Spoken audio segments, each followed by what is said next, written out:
So it's great to be here. I was walking down Pearl Street this morning, and it was just amazing to see all the crazy stuff that goes on, the bold hat maker that was there, and all the different stores.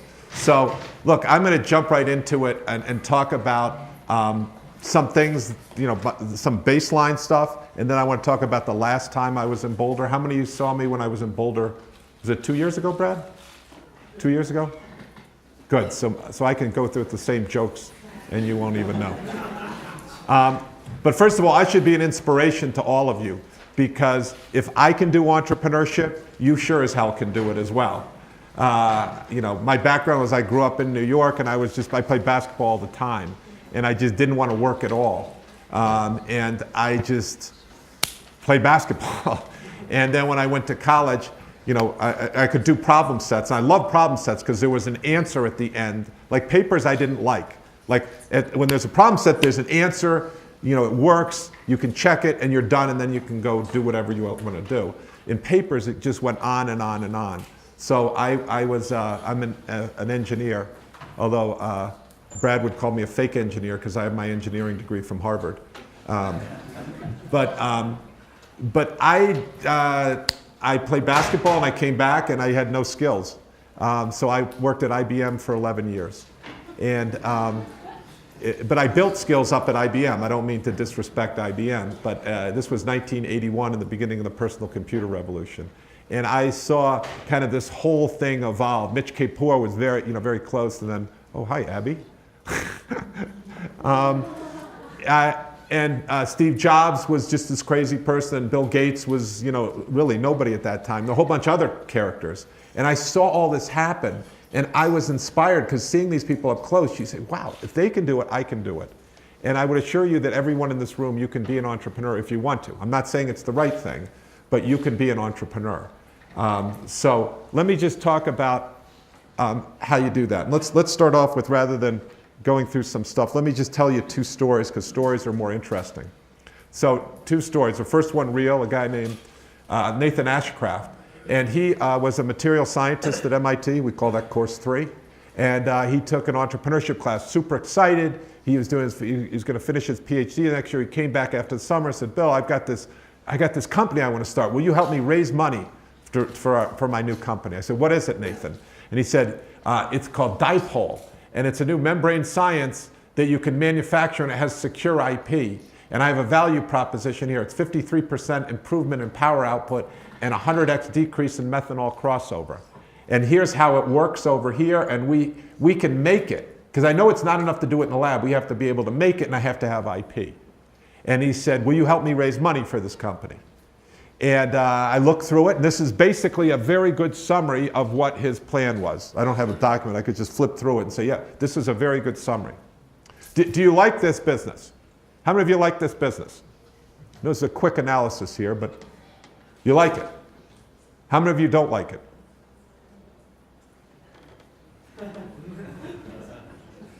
Do you know what lecture this is? Who's a little queasy about this? Who's not good? Yes, sir. God, you guys have the greatest T-shirt collection here. What is that on your T-shirt? Ice cream shop. Beautiful. I'm concerned about with the customers. Beautiful. Did you read the book? Okay, so he read the book. So unfortunately, he just ruined our whole kind of dynamic conversation. Because usually people go, oh, this is great. Look at this. They got IP, they've got this, they've got that. And then someone says, but wait a second.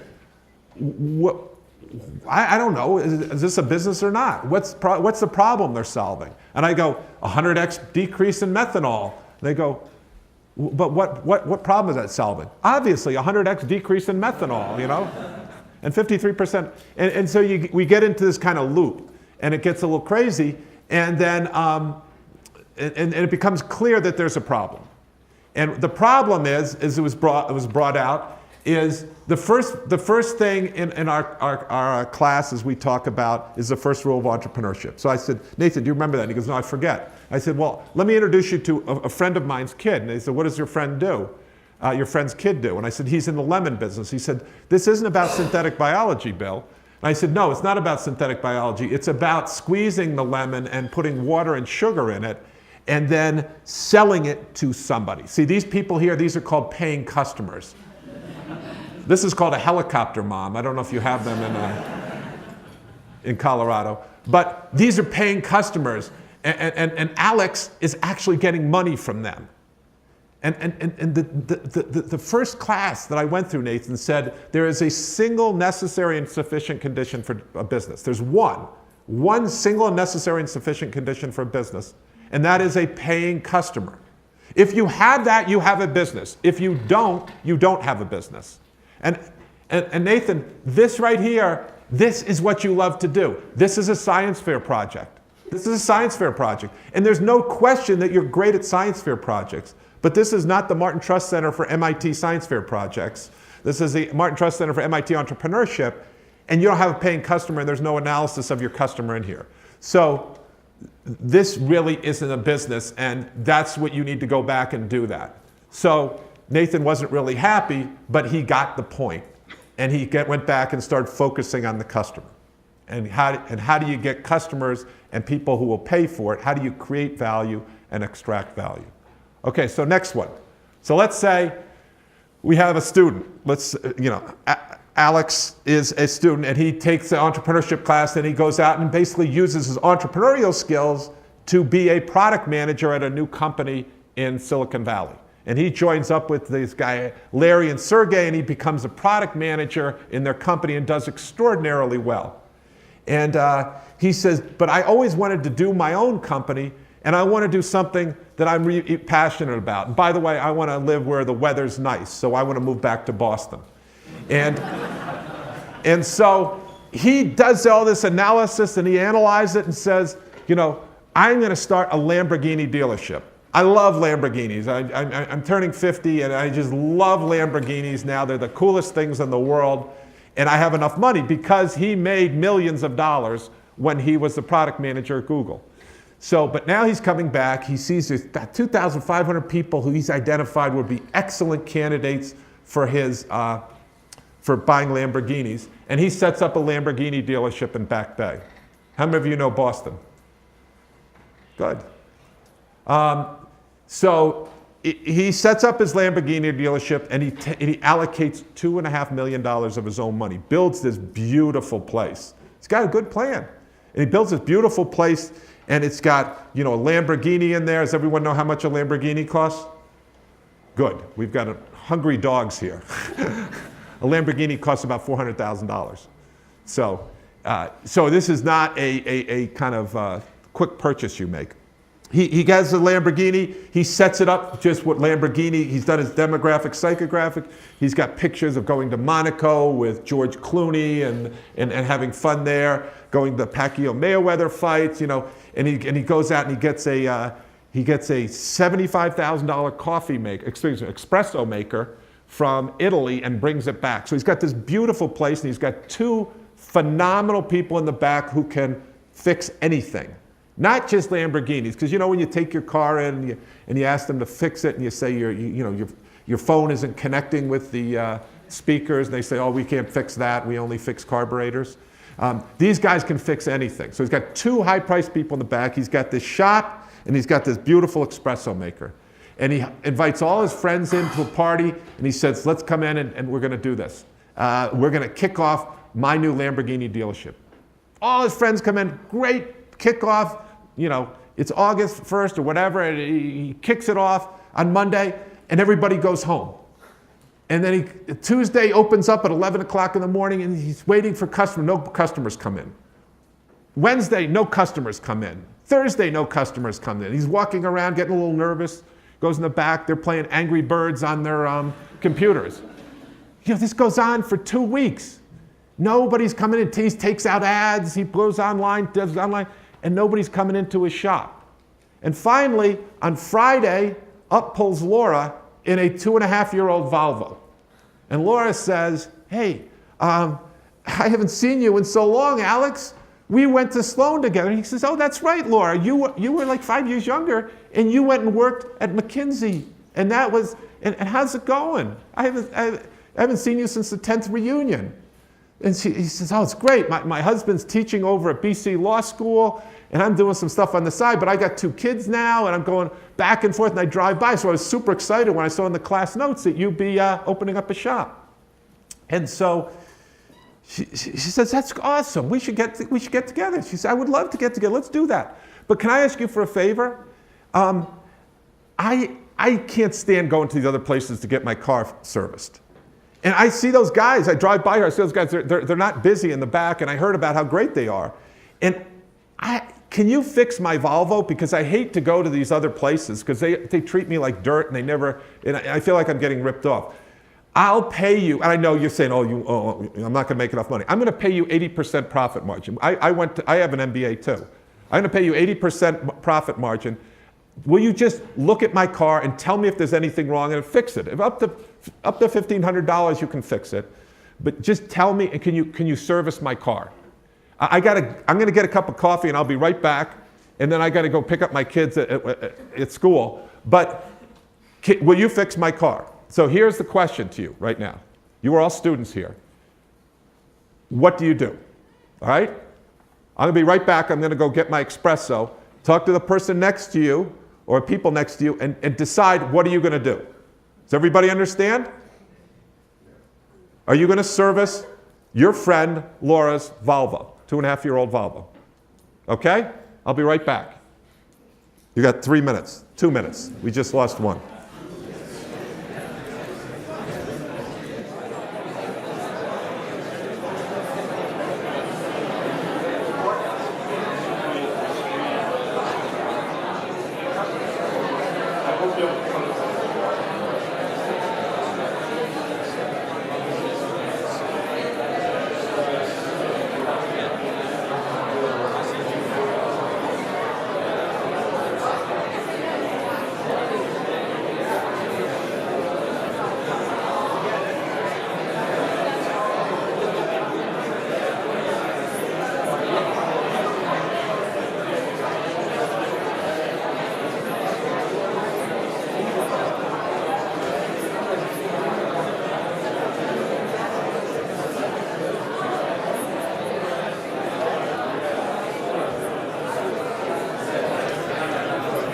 All right, I'm back. I need answers. Let me start with Goonies. Goonies, what are you doing? Yes. No. You must be a millennial. Enough about me. What do you think about me?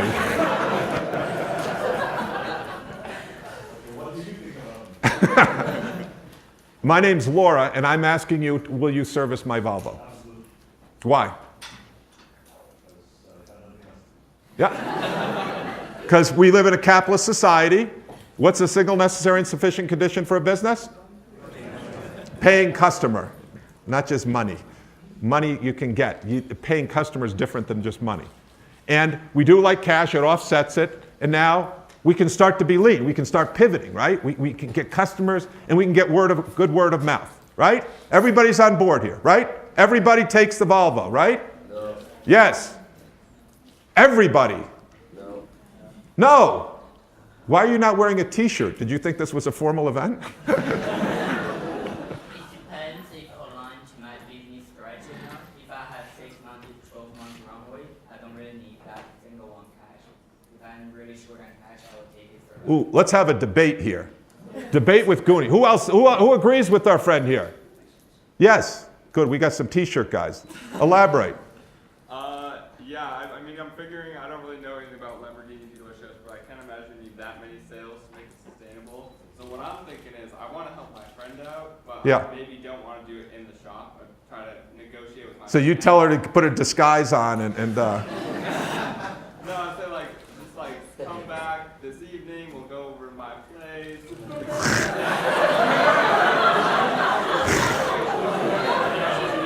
we could have a sexual harassment suit here. Who else? Let's get someone from the back. Yes, sir.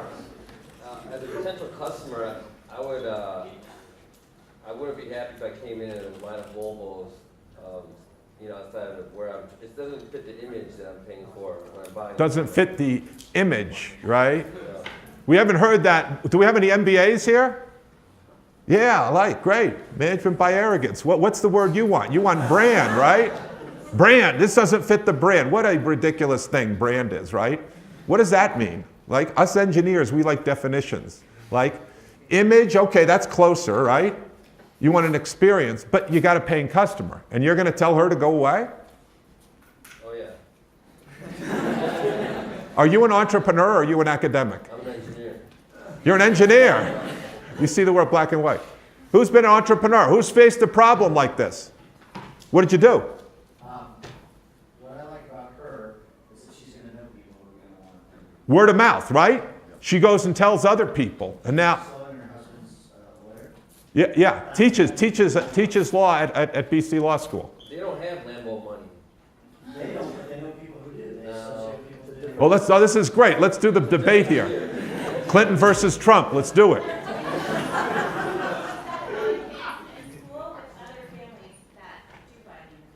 Yes. Families don't buy Word of mouth, right? This is what you want. You want people talking about your new dealership, right? Or do you? So I'm not an entrepreneur or an MBA, but I'm a mom, and I know that having somebody like that willing to help me out will just make my day. Yes. I do know a lot of people And what are you going to do? running around all the time, talking to other moms. And you're going to tell other moms, right? Isn't that great?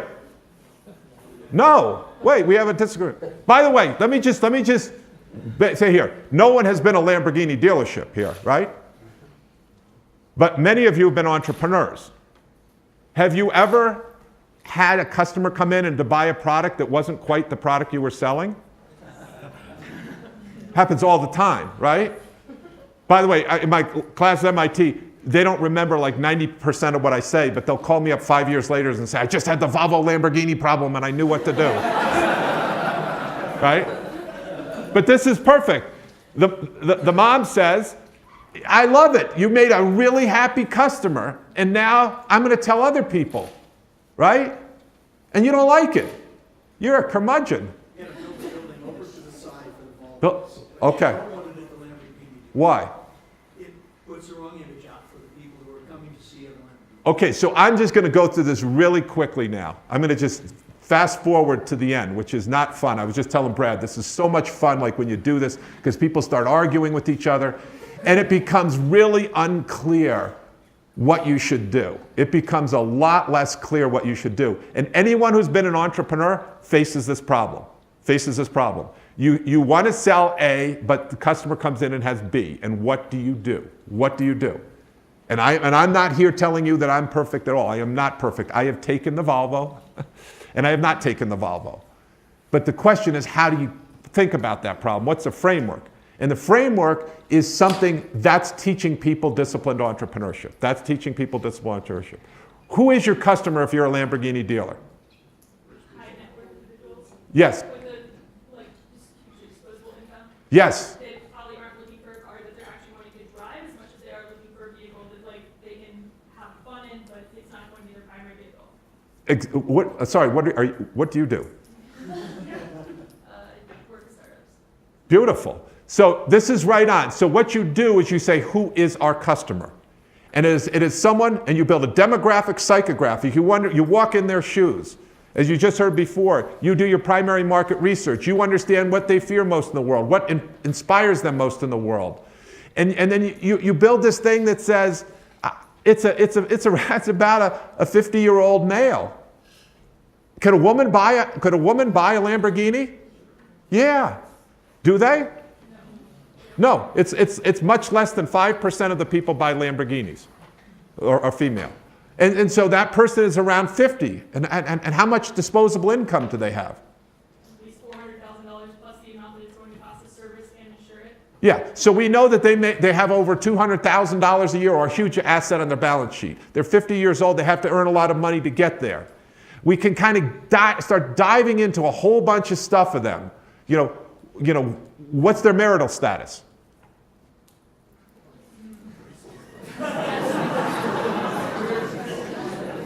At MIT, we call it functionally single, right? Right? And this person is not buying. What are they buying? Are they buying the most mechanically sound product to get from point A to point B with the lowest carbon footprint? What are they buying? They are buying an image. And we know where we can find these people, and we know what drives them. These are the people who go to the nightclubs. And do they wait in line? No, they don't wait in line. They go right in front of everybody else, and they make sure everybody sees them going in with their supermodel, right? And I'm not asking you to like this person. I'm not asking you to like this person, but does this person exist? Yeah, they do exist. And there could be 2,500 of them. Someday one of them might even run for president of the United States. Now okay, so you got that person over here, and you understand what they are buying and how much it actually costs. Now, does the whole setup start to make sense to you? Does it make sense to get the $75,000 coffee maker? Yeah, because if you get them, how much are they going to be worth to you? Someone would start doing the numbers. They're going to be worth a lot. They're going to be worth hundreds of thousands of dollars to you. And if they like it, then they go on their private jet at Hanscom Field to the Pacquiao-Mayweather fight, and they tell their other buddies, and then they start coming down. And now all of a sudden, you're getting into camel's noses in the tent for those 2,500 people. We know what jobs they have. They work in the finance sector. They work in, they're partners in law firms, accounting firms. And we kind of know their world. Is this something new that I just talked about? No, this is what consumer product groups have been doing forever. This is why Procter & Gamble is almost the home of this stuff. And when you look at successful people, as Brad will tell you, in Silicon Valley, so many of them came from Procter & Gamble because this is exactly what they do. Is this profiling? This is absolutely profiling. This is not profiling to put anyone in jail, though. This is profiling to make products that are not good for people, but are great for people in all dimensions. Not just the product, but the way they're messaged. Now let's go to the other hand. Let's talk about Laura. What's Laura's? Tell me about Laura's demographic psychographic. All these suburban moms who are more interested in like providing opportunities for their kids, their upward mobility, and like being a wife. Yeah. So this person's number one thing they're thinking about is their image, their personal image. What's this person's number one thing they're thinking about? Their children and safety, probably. Yeah. They're thinking about their kids. Someone says their family. No, we have to distinguish here being married. It is not the family, it is the kids. And then the dog, and then the husband is down here, right? You're shaking your head. It's the same thing in Colorado. But they are, and so she is very, and I'm not making judgments here. I'm just saying you have to dive in to understand the psychology. And so when that person gets the solution, are you going to upsell them to a Lamborghini? The chances, it is possible. It's, as we would say at MIT, it's asymptotically approaching zero. Well, the husband might buy one. What if the husband bought one? Yeah, divorce, exactly. If she had $400,000, and what would she spend it on? The kids. The kids. And is she going to nightclubs and to Pacquiao? Where is she going? She's going to Chunky Cheese's with the friends, right? She's going to yoga classes. She's going to, these types of things. She has a Peloton. You can get this, and who are they? Well, you know this person. And they're telling to your point, they're telling other, soccer moms about this. And then what happens? The Lamborghini business is surrounded by soccer moms, and Alex is saying, no, wait a second, you guys are supposed to go get Dunkin' Donut coffee across the street, not drink at my espresso machine. And then if the target customer pulls up and sees all these soccer moms around, what are they going to do? They're going to get out of there, right? Because this reminds them of their ex-wife who told them what a bum it was because he chased things. Now, I am not sitting here saying you can do the opposite. You can be a Volvo dealership, and that's your customer, and then you stay true to that customer. But the moment you start taking other customers, you are in very high-risk situation. And if you don't know who your customer is, you're making a mistake. And so what should Alex be doing? Alex should be getting out and going and finding those 2,500 customers. He had a list of them. Go find out and pull them in and get one of them. Not take this aspirin when he has a much more serious problem. He takes the aspirin, it makes him feel good, but it doesn't solve the problem. You got to know who your customers, you have to systematically go through it. This idea of just, well, let's pivot and do something else. Well, that's okay if you have an app and you don't have a lot of investment in it. But a lot of things you have to do if you want to make a great company, you have to make investments in, and you damn well better do your homework before you do that, because you want to know who your customer is and then run that play. And you can do a whole lot of hypothesis testing before you build the product, before you make these investments. And that's what we do. That's what we teach. So let me just say finally here, and this is what the book goes into in great depth. Systematically, how do you build frameworks to analyze this, to know who your customer is, who it's not? How do you know when to build the product? How do you build it in a systematic, low exposure way? So let me just say this. We had a great, I added this since the breakfast and conversation we had earlier today, is if you're going to teach entrepreneurship and you want to be a successful entrepreneur, I would argue now that there are 4 things that need to be true. First of all, you have to, the 4-H Club, the 4-H Club of Kendall Square, not the 4-H Club of Colorado. The 4-H Club starts with the heart. To be an entrepreneur, you have to be willing to be different. You have to want to be an entrepreneur. You can't make somebody be an entrepreneur. They have to understand what it is, and they have to be willing to fight through the hard parts of it. So it starts with the heart. That's the spirit. That's sometimes referred to as a mindset. So we start our programs to get people, and I'll talk to you more about that in the next slide. Then the next thing is, once you want to be an entrepreneur, then you have to know what to do. You have to know what to do. You have to say, here's the knowledge, and this is the frameworks that we have. So once you have the knowledge, that's not sufficient. You then have to put it into practice with your hands. You have to make it work. I watch videos on basketball, but let me play basketball. That's different than I go back and forth often between theory and practice. In this case, knowledge and capability. So you have to be able to have the hands as well. And then the last thing, which is really important, and this came to me late, and Brad had written a book, which was a great book, and I got it for all our people at a conference, and then it's about communities. And the last H is home. It's about building a community, and this is really underestimated, and this is why I think it's really important you all are here and all the work that's being done. It's not just enough to want to be an entrepreneur. It's not just enough to know how to do it. Entrepreneurs having a community is incredibly important, because it's emotional support, but it's also contacts. It's your ability to get lateral learning from what's going on in this dynamic environment. And I cannot overstate how important the importance of a community is. Now, other people will disagree, and Brad may disagree. Paul Graham says eagles don't flock. I don't buy that. I've seen it differently. And sure, there will be people who go off on their own and do things. But this support group is not a new concept. It goes to the Law of the Jungle by Rudyard Kipling. And he said, the strength of the pack is in the wolf. Yeah, you need strong individual wolves, but the strength of the wolf is in the pack. And so when you take strong wolves and you put them into a pack, they can bring down IBM, which the US Department of Justice could not do.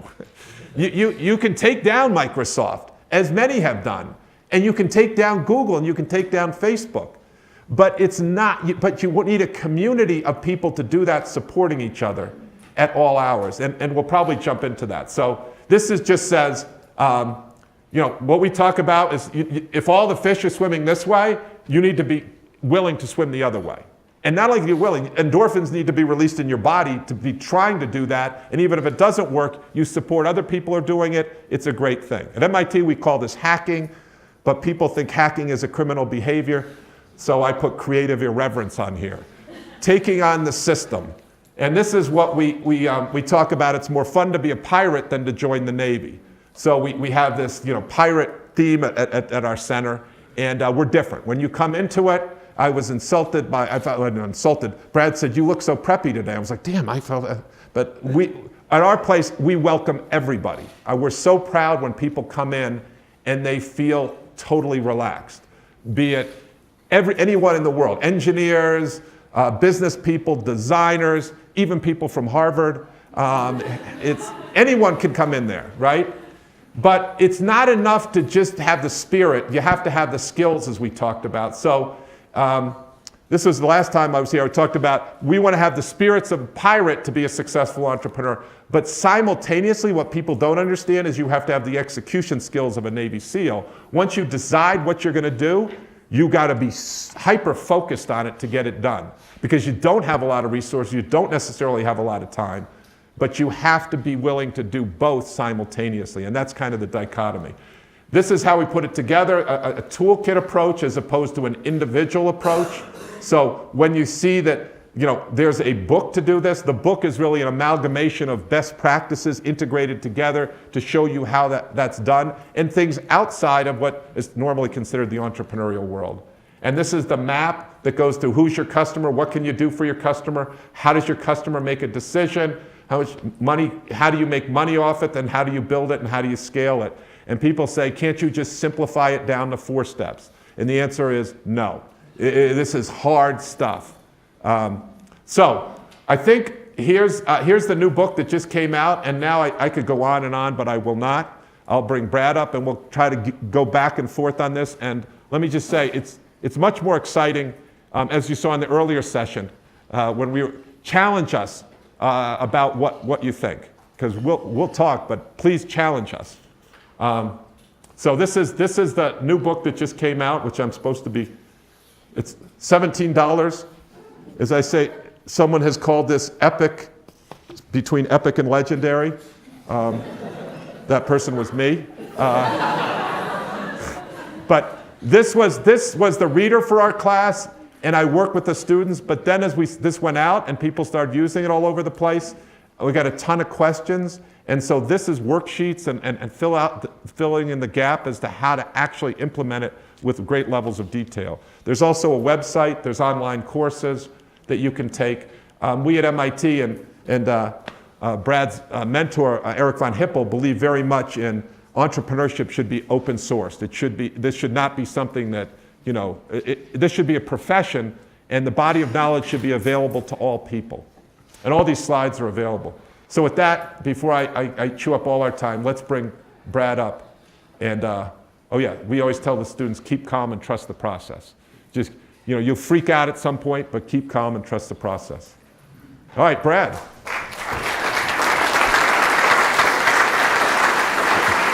Enough there to chew on? Plenty to chew on. So, Bill, thanks for coming to Colorado. It's great to be back. And by the way, you guys are so lucky that when I talk about community, I talk about the book that Brad did, I talk about him as a catalyst. Oh, Jesus, I sound like I'm flattering you. You're still an asshole, all right? I'm recording this. I'm going to send it to my mom. No, but what he's done here is amazing, and you guys are very, very grateful. You're very, very lucky to have this. And I see what you do, and I talk about what Fred Wilson's done. It's really catalyst. There needs infrastructure, but you also need catalysts. You need institutions like CU, but you do need. It comes down to people. So thank you for what you do, and the Boulder thesis is often referred to in my talks. That's good. So you just gave us the 30-minute version of an entire semester's worth of disciplined entrepreneurship. What was the motive force that caused you to start to have this notion of disciplined entrepreneurship? So sort of wind back to the beginning before you'd written the book and before you'd instantiated it. What was going on? Well, we went through this together. I mean, in some sense, we went through it together. I was, and this idea that you have to be 21 to start a company, it's hogwash. I mean, I worked at IBM for 11 years. I was 35. I was more older than that, I think. But I went back after working at IBM for 12 years to MIT, and I was in this program called the Sloan Fellows Program, and I decided if I didn't leave IBM then, I would spend the rest of my life at IBM. And so I started a company called Cambridge Decision Dynamics, which is in deep stealth mode now. But that company lasted for 2 years. That deep stealth mode means it failed, it's out of business. And for that 2 years, I had 4 kids, I had a mortgage, and I had a wife that asked me almost every day, why are you doing this? Why did you leave IBM? You know, we would have had benefits there. And I learned so much there that was invaluable to me. And I always thought, why didn't I learn that at MIT? And as I got, I was successful, which I was not successful in this first one, be clear, the first entrepreneurial venture you have, I think it was true for you too, is a learning experience. It's like that first pancake. And that's the nature of it. It's apprenticeship. You go out there and you make mistakes, but that's how you learn. And why couldn't I learn that when I was at MIT? And I was very frustrated, and that was the driver for me to create a course where you could learn what I learned, essentially Cambridge decision dynamics, not when I was out in the real world, because it's a safer space in a university. How many years did it take you to go from, all right, I'm going to figure this out, to you felt like you had mastery over the concepts in disciplined entrepreneurship? I would say 15 years. 15 years. So a long journey. Yeah. And during that journey, what was some of the, maybe, you know, 1 or 2 of the big foundational challenges that you ran into? Well, first of all, you don't know what you're doing. And so you have to get, and you know, you've talked about this, Dan Schwinn, I don't know how well you know Dan, but Dan Schwinn was an enormously valuable mentor that took me and took Thomas Massey under our wings and said, look, you made that mistake, but here's what you should do. This is the power of the community. And you were helping out, you were a mentor to Thomas Massey. So, and having these mentors was really incredibly important. And by I mean mentor, I mean someone who really cared about your development. They were more helping you learn how to fish. So I talk about entrepreneurship now being a craft. It's not a science where if you do A and B that you know that C will happen. It's not deterministic, nor is it art where it's for a chosen few, where it's about feelings or something. It's a craft where there are first principles that if you do, you get right, your odds increase. And it's an apprenticeship that you have to go through. So for me, I really understood, I would say after 15 years of being an apprentice and then kind of going out on my own, that I feel like I was a, quote, master. But I don't think that's an intellectual thing. It's not because I'm smart. It's just a craft is something you go through a process like that. Yep. So I get asked a lot from... Wait, can I ask you a question? How long did it take you to feel like you were a, you know, and I don't mean this in an egotistical way, you were a master. How long did it take you? I don't feel like a master. Uh-huh. I would say that I try to approach almost everything I do from a perspective of learning in the moment around what I'm doing, rather than feeling like what I've done has been mastered. So that's a good point, and I love these how you built it when the Miguel who did WeWork, his whole mindset, and I think that I'm using the wrong word, master. But when did you feel confident? It's like, you know, when you're a basketball player, there's some point at which you know you can get on the court and your confidence level is higher, even though you're still hungry and you're learning. But how long did it take you to feel like you could give other people good sound advice, and of course you're always learning? Yeah, confident is an interesting word. So in my first business, which I started when I was 19 and had a partner join me when I was 21, and then we sold it when I was 28. So I ran it for 7 years effectively with a partner, grew it up. For much of that period of time, I was carrying around 2 emotions at the same time. One was a lot of confidence, not arrogance, but confidence in that we were good at what we were doing. Yeah. That first business was a custom software company, and it was in a time period between the late 80s and mid 90s where PCs were new, and writing software on PCs for business applications was hard. And our company's motto was, "We suck less." And the reason that became our company's motto is that most of the time when we got hired, our clients, who were typically small to medium-sized businesses, had already spent, you know, somewhere between $10,000 and $100,000 trying to write software for their business from another consultant or some people they'd hired that hadn't worked. Yeah. And so our job was to set the tone early on that it was hard, and the fact that they'd spent all their money already wasn't our problem. Yeah. And our job was really to suck less than the previous people that they'd hired. So I sort of carried around this notion of confidence, and I would say quiet competence with humor. Yeah. because it was hard and lots of things didn't work right. Yeah. Combined with this daily feeling of having no idea what was next. Yeah. And constantly encountering problems that I had no idea how to think about them or what to do with them. Yeah. And the question you asked is, when did I get to the place where I felt comfortable or confident with my ability to share those and mentor others? Yeah. And I'd say almost immediately. So one of the things I did very early on in my first company, after we got to a certain size, maybe 2 or 3 years in, was I joined an organization called Young Entrepreneurs Organization. It's still around today. It's called EO. I think it's 25,000 members. And the requirements at that point were you had to be under 40 and a founder of a company with $1 million or more in revenue. The way that then played out was I finally found my peers. Yeah. So I found people who were like me for the first time, struggling with the same stuff I was struggling with, working on totally different types of companies. I mean, I knew somebody who had had developed the largest concrete manufacturing company in Massachusetts, which turns out to not be that big a company, to be the largest, because there's like hundreds of them.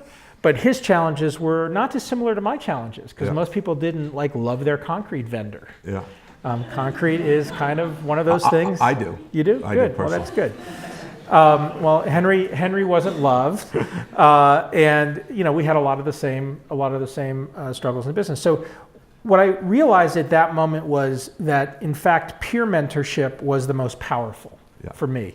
Having other people that were going through the same kinds of struggles you were going and being able to learn from each other was where the power was. The other piece of that is that when I had mentors, and I was talking to one of my longest standing and closest friends on the phone today, a guy named Len Fassler, who bought my first company, and he's in his mid-80s, and we're still very close. I talk to him once or twice a week. There was a moment in time with us working together on another company where he said that he was learning more from me than I was learning from him. Mm-hmm. And I never felt that. I always felt that I was learning more from him than he was from me. But that idea that the mentor-mentee relationship becomes one that's bi-directional, I think that's the moment at which confidence started to come together for me. Yeah. The last thing I'd say on this, which is... Can I just jump in on that? Sure. I want to reinforce this point to everybody here, because in some sense you have the curse of knowledge.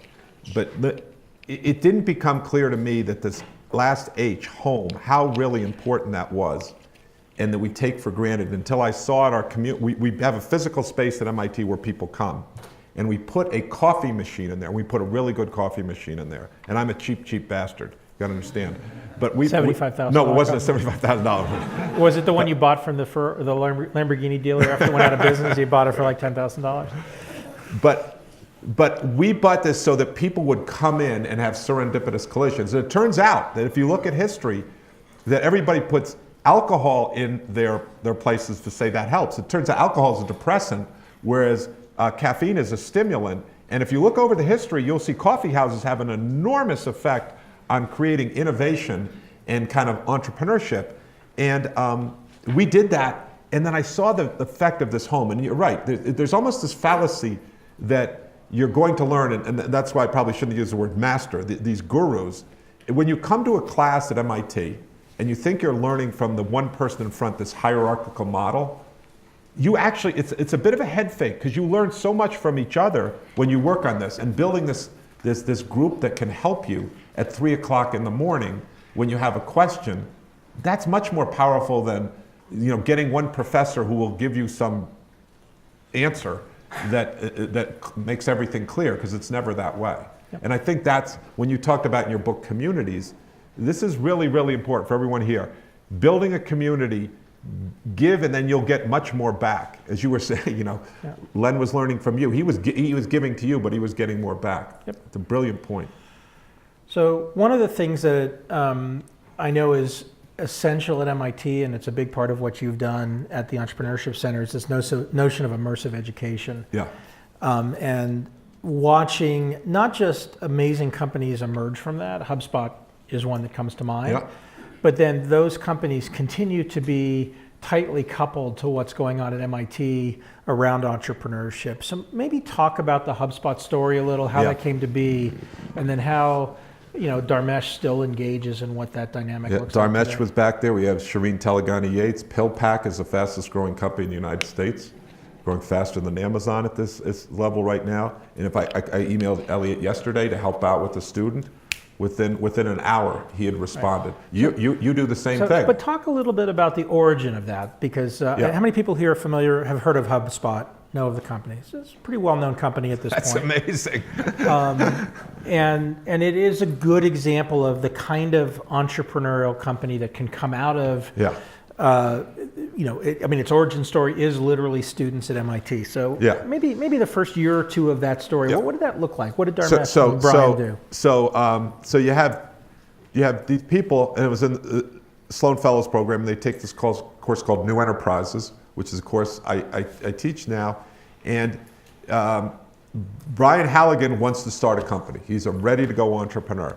And he is a hustler. He's a sales guy. He worked at an intern at a VC firm. He's a real hustler. Worked at Parametric Technologies, and he is determined to start a company. Dharmesh is a geek. As he said, he does not like carbon-based life form of humans very much. But he knows how to program, and he knows how to communicate online. And so Brian is seeking a partner, and we always talk about the key to success in entrepreneurship it's not an individual sport, is building a team. You need a hacker and a hustler. And today we're talking about this before, you need a hipster too. You need someone who is very good at this user experience design thing. But Brian is seeking out and finds Dharmesh as being a very good partner. And he has to build this relationship with Dharmesh. It turns out that Dharmesh is not very good at this, but his wife is actually, I don't know, his wife is more social. But they finally get together and they form this team, and they have a god-awful idea. The idea is to help lawyers.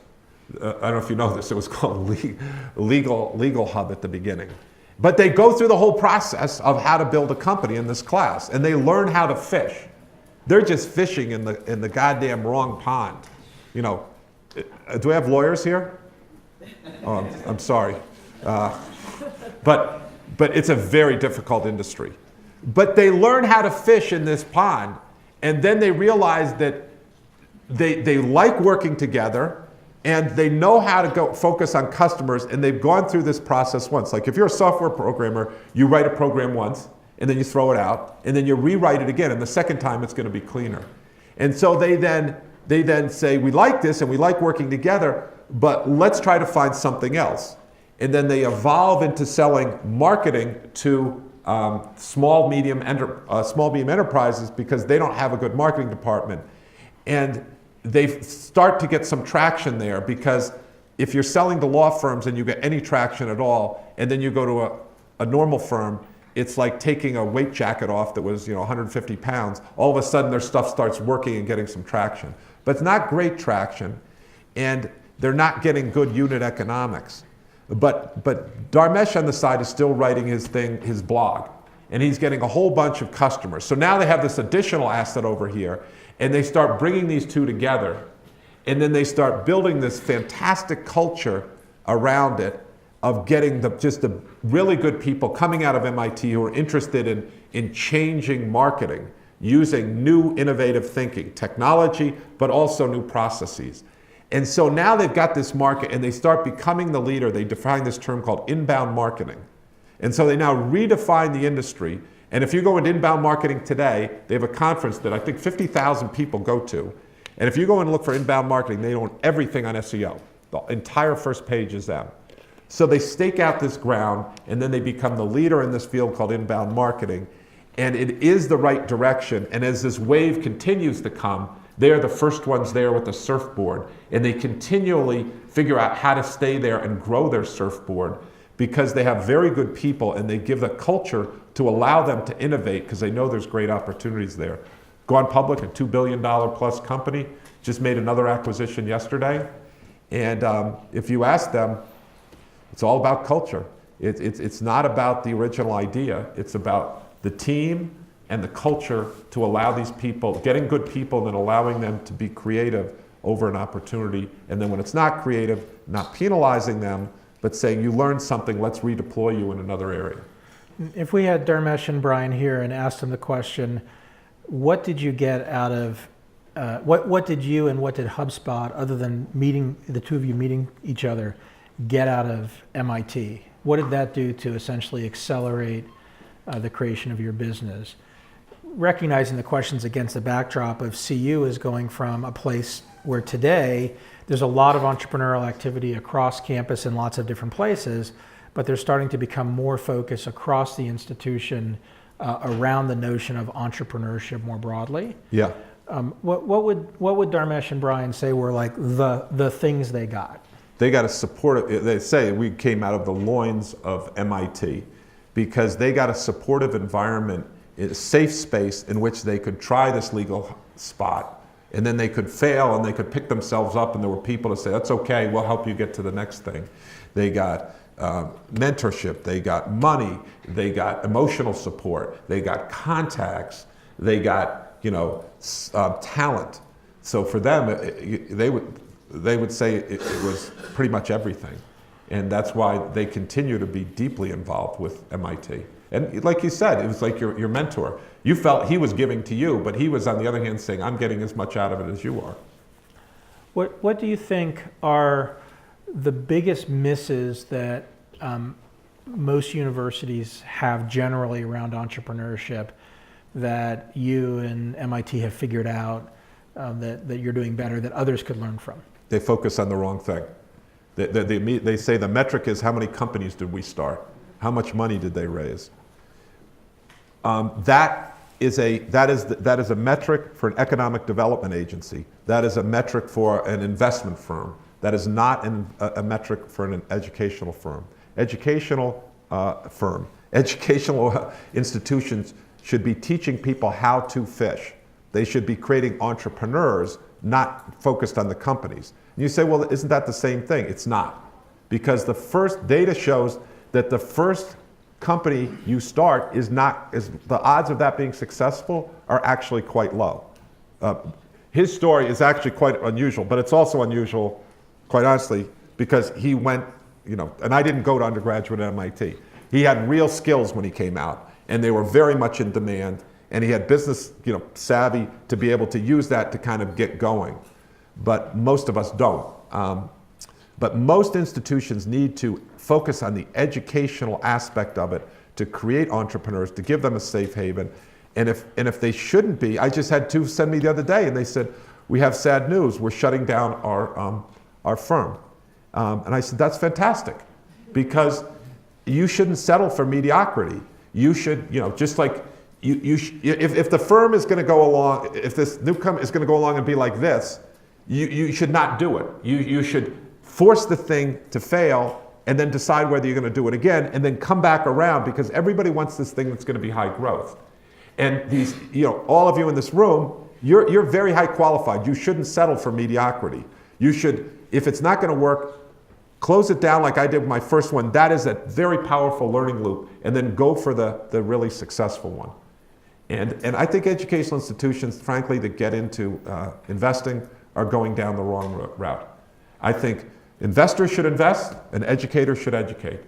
And educators make bad investors, and I don't think investors make the best educators, because that's not their primary mission. Investors have to get a return. That's what the MIT endowment puts money in. They have to get a return. When you're acting as an investor, he has to get a return. If he doesn't, he's out of business. So that's my take. Yep. What's your take? Well, I was going to ask you another question on the dimension of that. Wait, you can't. You got to answer some questions here too, Brad. I'm going to ask you another question. So we have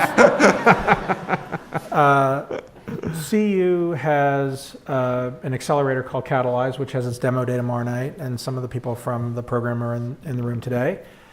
MIT now, and you started an accelerator as well, which had a rebranding recently as Delta V. Delta VDT. Can you talk a little bit about the origin of that, why you started an accelerator, and sort of how it's different than, say, for-profit accelerators? Yeah. So by the way, he's asking a question that we work closely together on here. there are a lot of, the concept of an accelerator has proven to be a successful one. And for the reason that, you don't want people just kind of going. Incubators had their day, and there's a role for incubators even today, but incubators are places that make you comfortable, and, think about it. An incubator for chicks. We're up against nice chicks. It's warm, the temperature, humidity. That's not what entrepreneurship should be about. Entrepreneurship isn't about comfort. And so the movement to accelerators turned out to be very successful because it forced people to either go like this or go like this. There was a forcing function that said within 90 days you got to do that. If you don't, you're this. But if you do, we'll help you go like this and not let you stay in this living dead state. And I thought that was a terrific tool in the private sector that we should look at for the educational sector, because we were taking these students and they were like an egg going up a conveyor belt, and then when they were done, they would just fall off. Say, what do we do? Well, try to get in Techstars, try to get someone to find you, but we're kicking you out of the house because we don't have enough room to be able to keep people there forever. And so we said, why don't we take this accelerator concept, and for 90 days, we're going to take the students who are the most committed to it, the most students who have made the most progress on teams, and we're going to give them full time. We're going to give them $2,000 per student per month, and then we're going to have $20,000 that they can also get, and we'll take zero equity because we are not investors. And by the way, that leaves these students, when they're done, much more attractive to investors, to other accelerators. And that's what we did. So we had 90 days just all out. Now, if we gave you that money, the deal was, you were not going to take another job. You working full time, you're here, you are part of our pack, you're part of our cohort, and you're going to help everybody else. There's no, and they say, but I can get $11,000 from Goldman Sachs. Good, go take it. If that's what you want, you go take it. You're going to get $2,000 here, and we own you basically for 90 days. And the amount that you can get done when you work full time on something is extraordinary. When you're taking 5 classes, it's very hard to make a lot of progress because it's just you hit a hard problem, and you can't focus on it because you got to do this problem set over here, and then you got to go to some party over here. It's just natural. But we force them to deal with all that in 90 days. And there's this other thing that we talked a lot about when we're doing this. We set up board meetings every 30 days. And this was really great because students had never had that. They'd had mentorship, but this idea of a board meeting, and I don't know, how many of you have been in a board meeting? Many of you. So board meetings, this is not a mentorship situation. Boards are there to hold you accountable. And boards are there, and I said, think of a board meeting as a job interview if you're the CEO. Because if you don't do a good job, you may get fired. You're losing your momentum. So you need to go in and figure out what your objectives are and get those agreed to and show progress, and you're held accountable. And that was a stunning thing for the students. They come out of the first board meetings like, oh my God, these people aren't my friends. It's like, if you want a friend, get a dog. This is the real world here now. We're in a board meeting. And that's where the money gets allocated. And so this changed behavior. This really changed behavior. They learned about accountability, they learned about the real world. And those people come out of it, and not all of them make it, but that's the real world. And they come out of it and they're ready. And if you want to see them, you can see them at entrepreneurship.mit.edu on our demo day. And it's a huge day at MIT. There are thousands of people there, and then it's thousands of people online.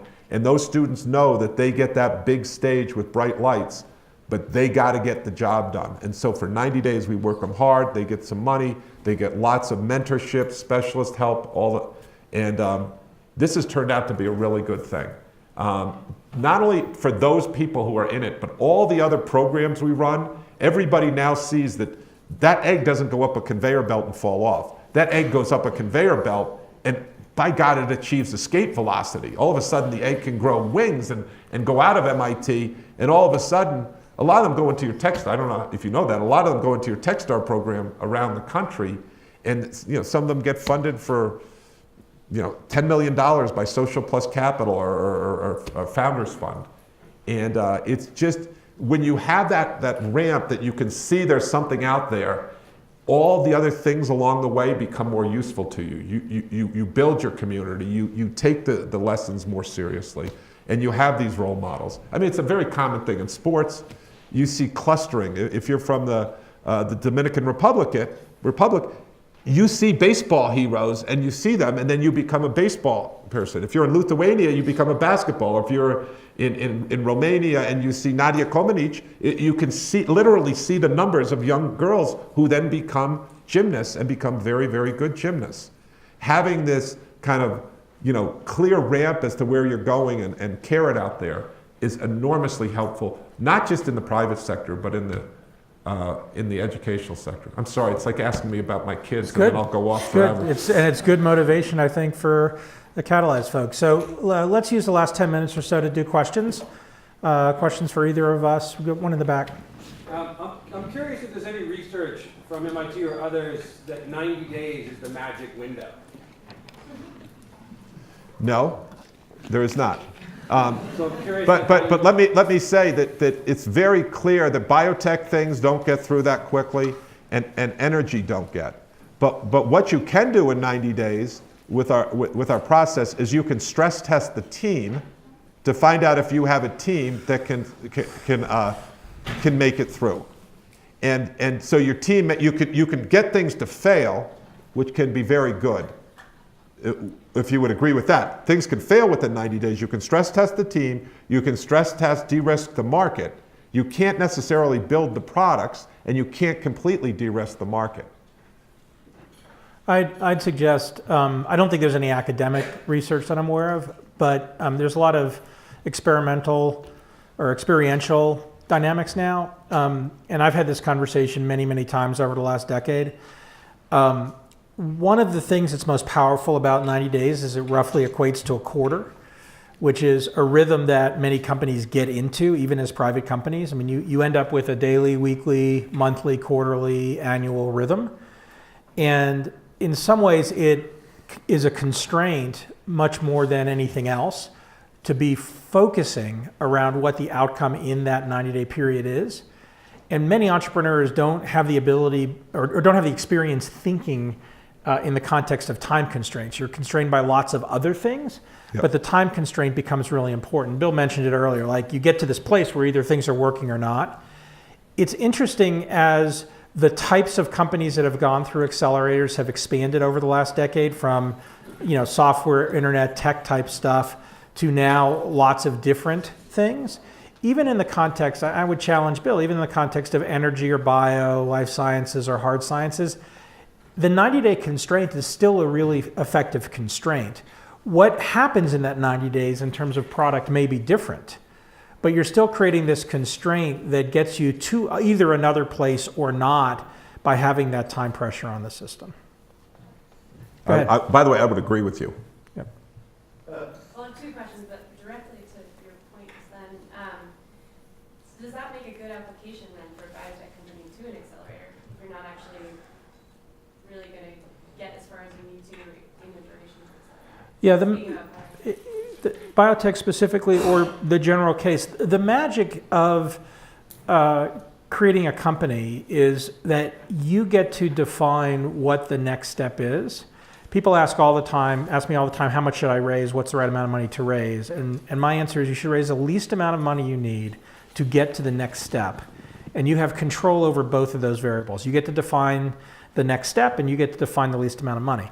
So in the frame of the type of company that you're creating, focusing on prioritizing on the front end, the proof points for what you're doing, right? The dipole or whatever example, it was called dipole. The dipole example that Bill gave, the technical product creation and R&D was not nearly as important if you went through an accelerator than the definition of what you're going to sell to your customer and the validation that there are people that were actually going to buy it.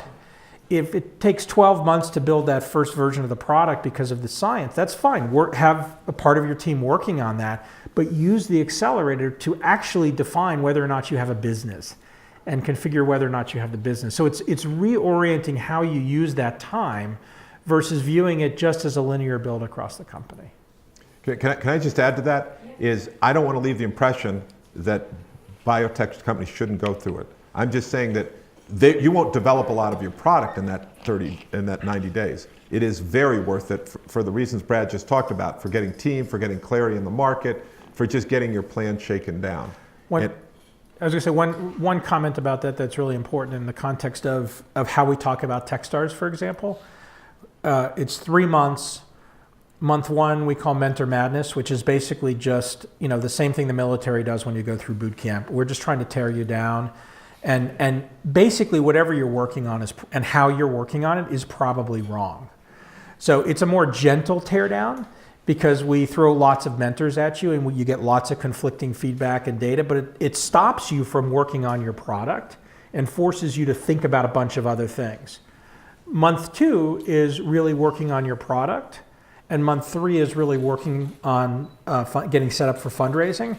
But interestingly, that working on product is a thread through all of it. So in that second month, working on product is much more about defining who your customer is, spending time with your customer, because you're going to have engineering activity, whatever type of product you are, that's going to be going on continually. Same with the fundraising. The full team isn't working on whatever the financing dynamics are. You've got a set of the team that's working on that, usually the CEO, but the rest of the team is probably working on product. So it's this interesting sort of segmentation around the beginning of the entrepreneurship activity. And again, going back to the question, constraining it really is a forcing function for those activities because you could spend a lot more on any of them. That actually, sorry. Go ahead. Monopolize. That leads to my second question was about exits. We've been talking a lot about beginnings and startings. Like, what is the mindset around exits? Do you have to have that at the beginning? Do you have to kind of know? There are do you have to think that you're going to be on that accelerated path in order to be successful at all, or do you need to start thinking about where? I think a worse thing a founder could do at the beginning of the journey is spend any time thinking about exits. There's a couple of things that are going to happen, right? One is you're going to fail, and that's going to be your exit. But it's one step along a long entrepreneurial journey. So you can work on many other companies through your entrepreneurial career, not just that one. The next is, the company's going to make some progress, and you as one of the founders might exit. You might exit voluntarily, you might get fired, you might have conflict with your partners. Again, one step along an entrepreneurial journey. Number 3, the company might be acquired by somebody. The acquisition could be for life-changing money, or it could be a graceful sliding save, so at least people have jobs and you don't have to shut the company down. You could ultimately take the company public, or you could be running it 40 or 50 years later, right? So like at the beginning of the journey, the path of those things is not relevant. Bill's comment earlier is really important, is that investors are focused on getting a return on their capital. So at the point that you engage with investors, that conversation starts. But any early stage investor that wants you to define your exit probably has no fucking idea what they're doing. Because there are really only 2 ways companies exit. You either get acquired or you go public for the investor. Let me just double down on this. There was this time where it was talk about exit strategy. And entrepreneurship is just such a lemming field in some ways, which frustrates me to no end. These terms come up and everybody's asking about them, which is why Silicon Valley, the TV show, is so hilarious and so depressing at the same time.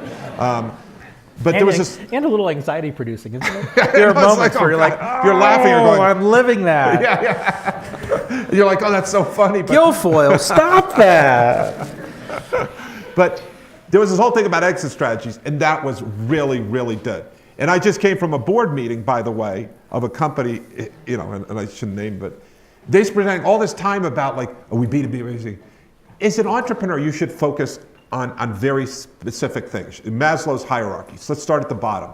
Who is your customer, and are you creating significant value for them that's unique? And all the time that people spend talking about this other stuff, it can, if it takes you away from doing that, it can be very, very destructive. Now, as you get to the point where you're creating value for a customer and you're able to extract a reasonable amount of rent for that, and that relationship gives you a very high net promoter score where they love you and they're telling other people, then guess what? There are tons of people who can come in and tell you how do you monetize that for exit strategies. That's relatively easy. The hard part what entrepreneurs should focus on is who's your customer, how do we create value, and how do we extract enough rent from that to create this thing where we have super happy customers that keep going and we get in this virtuous cycle going up. Next question. So, Yeah, one happy fish, one the other. yeah. She just said, I completely agree with my living, I like my know, but then I'm gonna leave this room, and not that 10 people I'm gonna encounter aren't just gonna tell me the opposite of what you just said, they're gonna tell me I'm wrong for what you just said. Yeah. So how do you develop those skills so that you can go out in the world and say, I know this is right, my NPS is good, I'm creating value every day, this is fine, and I'm a person who wasn't Feld, and you told me, Yeah, well, this, by the way, is one under, this is, I don't know if you write, it's one of your books you're writing. If I was prolific as Brad, I would have written this book about the importance of how to handle mentors. Because this is an incredibly important skill for any entrepreneur. Because, and I tell my students this, I say, I'm going to give you advice, but here's what's going to happen. You're going to listen to my advice, and then what's going to happen is, I'm going to end this meeting, and then I'm going to have another meeting, and then I'm going to go get out in my truck, and I'm going to drive to my house. And then I'm going to turn on the TV, and I'm going to watch Stephen Colbert, and I'm going to have a drink. And I'm going to laugh at Stephen Colbert. And I'm not going to be thinking about you, because this is your problem, and you have to fix it. And do not call me at 3 o'clock in the morning, because you have to take the input that I gave you, and the input that Brad gave you, and it's up to you to pull all that together and to figure out, and you live with it. Now that doesn't mean when someone tells you, you should say, you're stupid. You have to figure out who are the right mentors for you, and then you have to say, what is a good impedance match for me? What works for me? What works for my situation? And nobody can tell you that. I mean, one of your great people from here, Hunter Thompson, said, people always look for that person who has the answer, and that person doesn't exist. The thing about a startup venture is it's something that's never been done before. And who has to do it is you. And so there is no algorithm.